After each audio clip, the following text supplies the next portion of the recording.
Hey, you guys, it's Audrey, day 29 of coming back to you with Changing Tides energy. It's crazy to me that we're on day 29, and I was just kind of, experiencing life today and was thinking about a few ways to maintain peace when life is kind of evolving around us, and just to stay grounded or, also to just observe and not attach.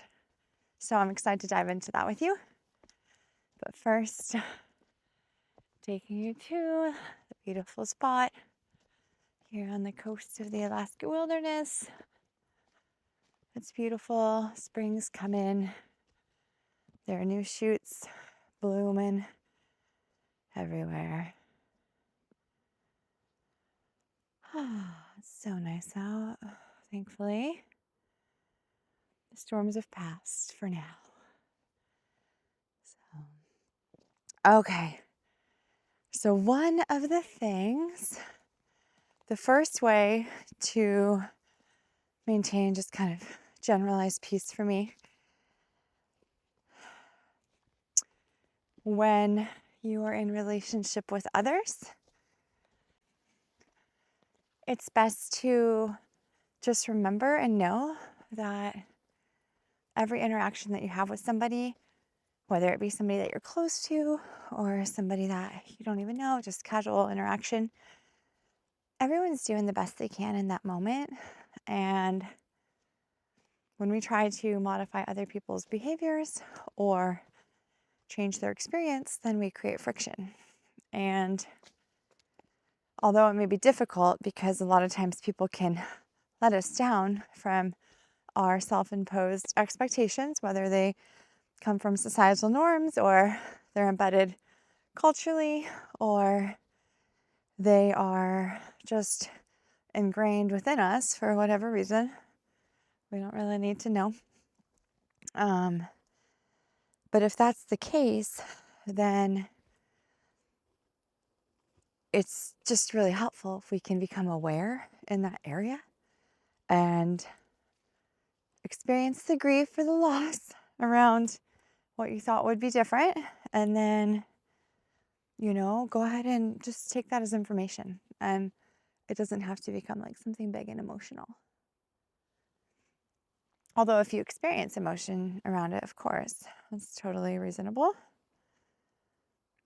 But with awareness, the emotion dissolves relatively quickly. And the trick of the mind and the ego for me is one of the ways that I coped with trauma growing up and just in life for whatever reason. My natural go-to was each day is a new day. Maybe it's going to be different. I was just always hoping and dreaming and scheming and not really living in the present. But it was very motivating and inspiring for me, and it encouraged me to work hard and, pretty much every area of my life. So it's not bad. Not bad at all. So yeah, just relieving the responsibility you think you might have of modifying somebody else's behavior or experience to suit what you think is reasonable.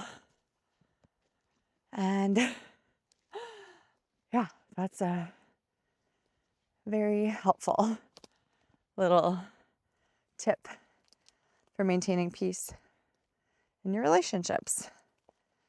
Ooh, that's a Devil's Club poke. So the next thing that I want to share, look at that color. So pretty. It's like almost 9 p.m. I think it's like 8:30. Okay, so the power of, I would say manifestation, like that's a common word, I guess. I don't love it, but it has a good meaning. And law of attraction, that sort of thing. Basically, whatever you feel and believe and have within you, that energy, whatever it's directed at in your life that you feel inclined or inspired to be with or achieve or do or whatever, how you want to live, how you want to feel, whatever those areas are for you, then it's perfectly reasonable and magnetic to act as if and allow yourself to have that feeling, that really powerful feeling of like, oh yes, we have this level of, I don't want to say achievement, or success, but attainment in areas that are inspiring to the soul. That's pretty special when that happens. I'll show you the sky over there. Little light beam shining through. I love that.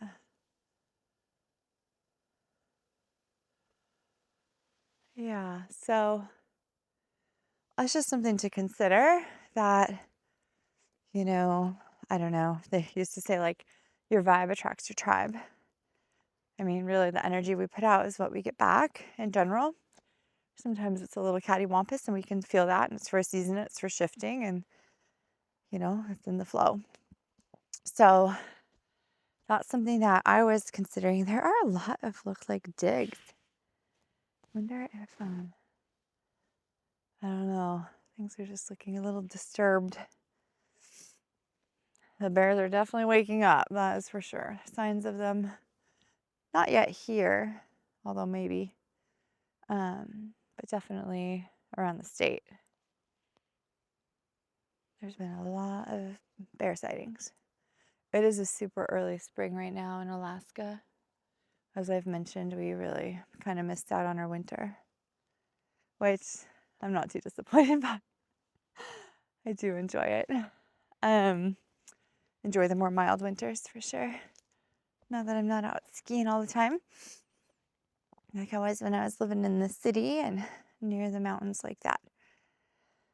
Okay, so the third way to attain just like a level of peace in your life, just daily, is to go with the flow. And I don't mean like just like get steamrolled.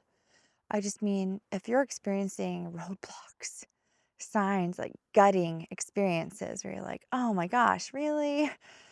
Things that happen in this like timeline right now, and then you feel like whatever happens in the timeline right now actually triggers something really deep and painful and dark from another time in this lifetime or whatever.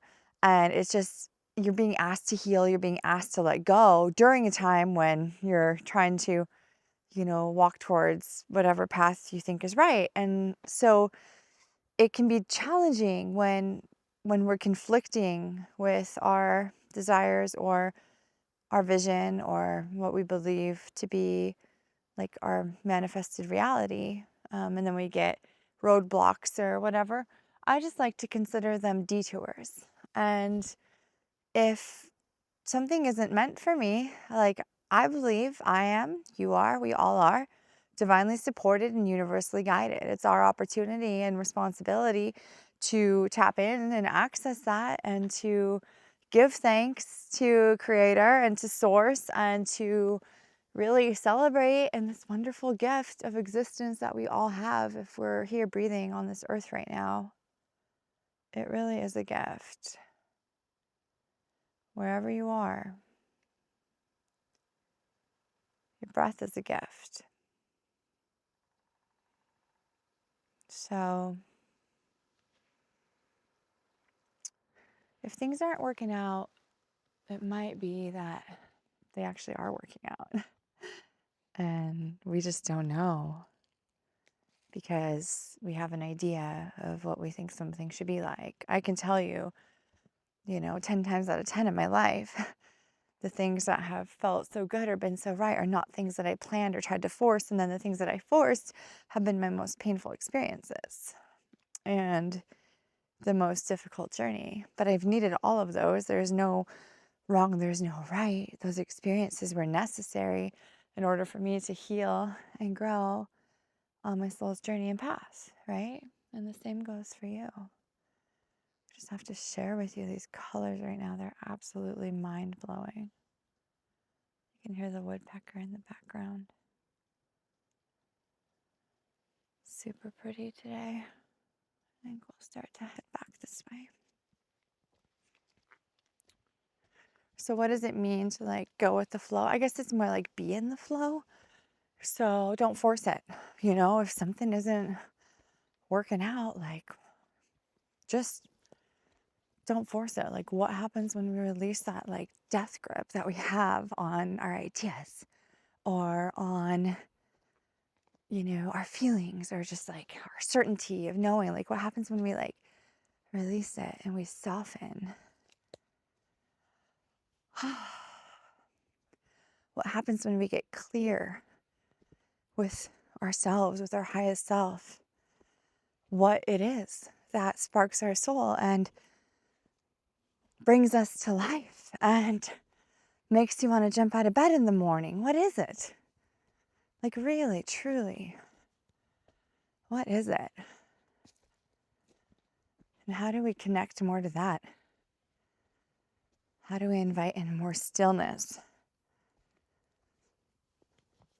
and more positive connection and experience in our life? We do have choices of what we ingest physically, emotionally, mentally, and even to some great extent spiritually.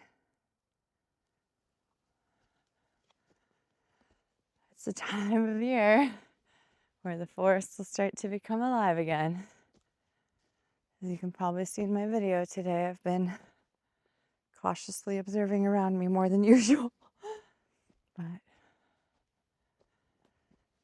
it's just that time of year. There were bears everywhere, and it's like when the winter comes, you can experience the stillness and the silence, and everything's just less busy. So wherever you are, you can take that opportunity to invite in inspiration, invite in divine guidance. Give thanks for the love and the guidance that you have already received, even if you're not aware of receiving it yet. Spirit works in very subtle ways that often aren't identifiable in the moment. Sometimes they come with a big whoof. I'll just tell you, Pluto just went into, Neptune just went into Aquarius for the first time in like a 20-year cycle. And it has been super impactful in my chart. And all of the things that have been like, oh, this is going to happen. I read about that like 3 days after it's all happened. It's really amazing.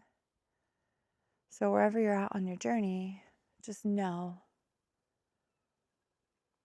that you're right where you're supposed to be. And following that inner inspiration, that inner little flame, burning flame, and allowing that to guide you and inspire you, even on the days where you just don't have it. And this happened for me often. I didn't feel alive today until I got in the ocean after a little workout 40 minutes ago, you know? So that was the long day of like just kind of feeling like, meh. But just the nature of, you know, flowing through life and accepting people are where they are and doing the best that we can where we're at, staying true to ourselves and just appreciate the journey. Day 29, you guys. I've committed for 30 days to basically reinstate my core values as actions into my life. And I needed to do a commitment like this because I kind of needed that discipline. We live very much according to the tides and the weather, and a lot of random opportunities that come up in the flow. And with my brother's recent passing, I just really needed to recommit to making sure that I took care of myself every day, no matter what was going on around me. And I'll say that doing this has been so helpful and it has been life changing. The season is perfect. The timing is perfect. I had no idea that Scott was going to get called to do a job for a month. Basically, the Monday that I decided I was going to start. I didn't know, but universe did. It's just like, and I didn't really decide to start. I was basically told I need to. Like, I just had an open mind, an open portal because I was in silence. When I drive, and this is how I wasn't encouraged to, I wouldn't listen to the radio or music or podcast or anything. I just allow myself to be in silence driving. And that's an opportunity for just quiet meditation, honestly. And yeah, I think I've missed that structured quiet time and I've had to learn how to like integrate it in differently since there's a lot of natural quiet time now, but there's definitely not a lot of driving. So anyway, it's been a pleasure. Thanks for going for a walk with me again tonight. And I'll see you guys tomorrow. Bye.